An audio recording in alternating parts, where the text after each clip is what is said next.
marathon weekend for Senate Republicans scrambling to get President Trump's so-called big, beautiful bill to his desk before Independence Day. GOP leaders spent Friday at the Capitol revising text in an attempt to sway any holdouts. Concerns over a national deficit increase and Medicaid cuts are threatening the mega bill's progress. President Trump canceled his weekend in New Jersey and urged lawmakers to lock themselves in a room if they have to meet the July 4th deadline. Willie James Inman is at the White House. Willie, good morning. Michelle, good morning to you. This week, the president focused heavily on foreign policy after helping negotiate a ceasefire between Israel and Iran and attending meetings at the NATO summit. But this weekend, the president is focused on domestic policy as he hopes his budget bill passes through Congress. And now the bill could face a vote as early as today. President Trump says his so-called One Big Beautiful Bill will deliver tax relief to hardworking Americans. We'll deliver a record tax cut, a record spending cut, a record investment in border security. The legislation extends tax cuts from President Trump's first term, removes taxes on tips and overtime, and increases spending for defense and border security. Opponents of the bill argue it would impact Medicaid provisions and food stamp programs.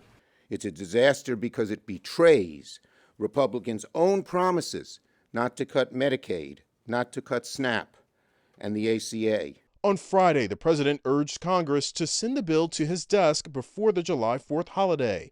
Posting on Truth Social, "We can get it done." But the bill still faces opposition, including from some in Trump's own party, and procedural hurdles before passing. I have been doggedly determined to get this done by July 4th, as has the president. This bill is going to be jet fuel to the U.S. economy. Also this week, new tensions with Canada. Following months of ongoing trade negotiations, President Trump said he would end all trade discussions with Canada because of the country's digital service tax. So Canada put a charge on some of our companies, and Canada's been a very difficult country to deal with over the years. Goldie Hyder is the president and CEO of the Business Council of Canada. Our leaders should really find and agree to a path forward, and it's going to have to be a win-win scenario. It's going to have to be fair for both sides. I don't expect, nor do I want my government to make a bad deal on behalf of Canada or Canadians, and certainly Americans wouldn't want the president to do that. Let's find a way forward.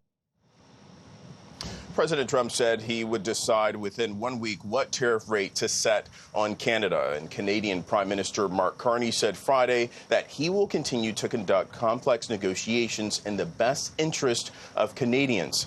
President Trump has also signaled he's open to changing a deadline for a separate reciprocal tariffs on dozens of other nations set to take effect in early July.